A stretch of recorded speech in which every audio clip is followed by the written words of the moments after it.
तेरे मेरे दरमियाँ।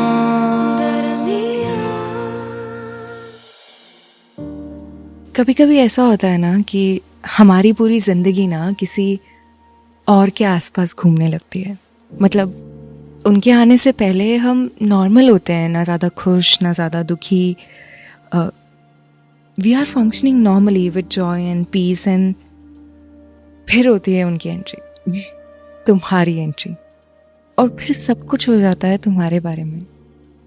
अगर तुम खुश हो तो मैं खुश हूँ, तुम अगर खुश नहीं हो तो मैं खुश नहीं हूँ। सब कुछ सिर्फ तुम पर निर्भर करता है, पर ये तुम्हारे अलावा बात ना सबको दिखती है।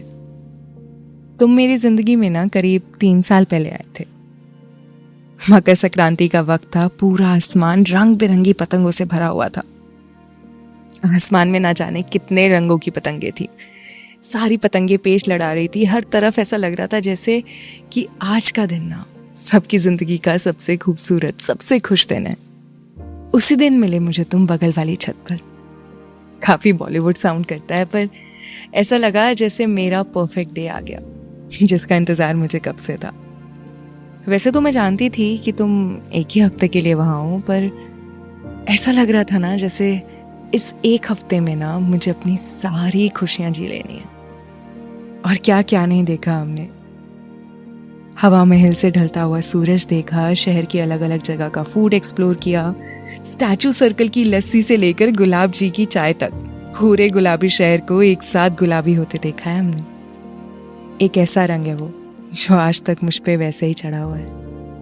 पर पता है, अब लगता है जैसे ये रंग ना तुमसे थोड़ा सा उतर गया है। अब तुम्हें लगने लगा है जैसे मैं तुमसे दूर जा रही हूँ। तुम्हें वापस गए हुए 1 साल हो गए हैं, एंड मुश्किल से 10 बार हमारी ठीक से बात हुई होगी। हर बार कॉल पे मैं तुम्हें यही समझा रही होती हूँ कि मेरा कॉल इसलिए बिजी आ रहा था क्योंकि मैं अपनी कजिन से बात कर रही थी, ना कि इसलिए कि तुम्हारे पीछे किसी और से कोई बात चल रही थी। या फिर आज ही जो स्टोरी में जिस लड़के के साथ तुमने मुझे आइसक्रीम खाते हुए देखा ना, ये he is just a normal friend. अजीब लगता है यार जब बार बार खुद को एक्सप्लेन करना पड़ता है। आई नो लॉन्ग डिस्टेंस है, तुम बहुत पॉसेसिव हो, बट दैट डजंट मीन ना कि मैं हर वक्त अपनी लॉयल्टी का प्रूफ देती रहूं यार। थोड़ा ट्रस्ट और अंडरस्टैंडिंग तो तुम्हें भी दिखानी पड़ेगी ना।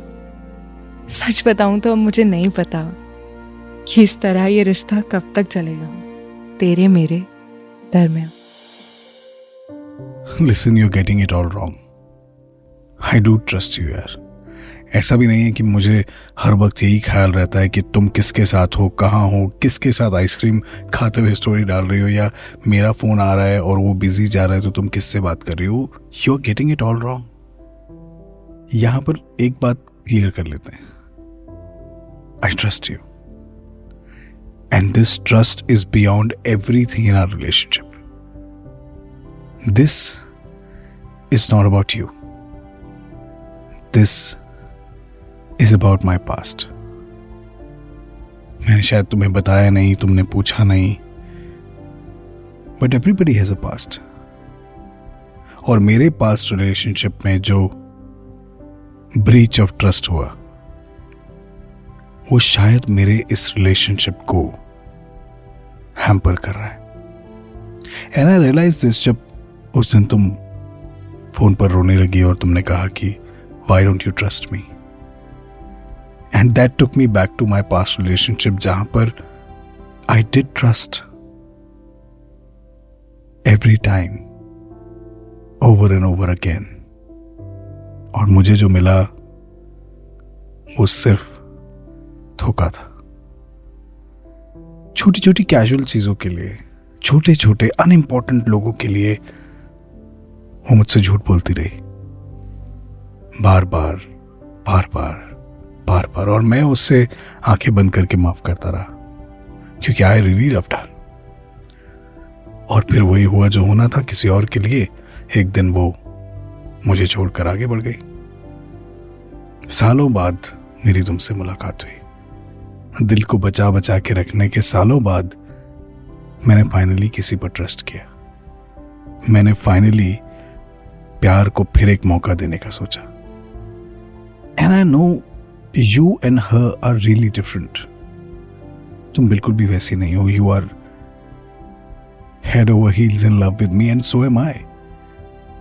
But you know, ये पास्ट का शैडो मेरे आज को इतना अंधेरे में ले आता है कि कुछ मिनटों के लिए मैं भूल जाता हूं कि मैं तुमसे बात कर रहा हूं, उससे नहीं. I think it is time I should discuss this with you and hold your hand and tell you that it will be all fine. I will be a better person and I will make sure that past की परछाई आज के bright future को अंधेरे में ना ले जाए. I know it's easier said than done, but trust हो तो क्या नहीं हो सकता, है ना? तेरे मेरे दरमियां. तेरे मेरे दरमियां. इस पॉडकास्ट के बारे में अपना फीडबैक देने के लिए हमें लिखें podcast@myradiocity.com पर.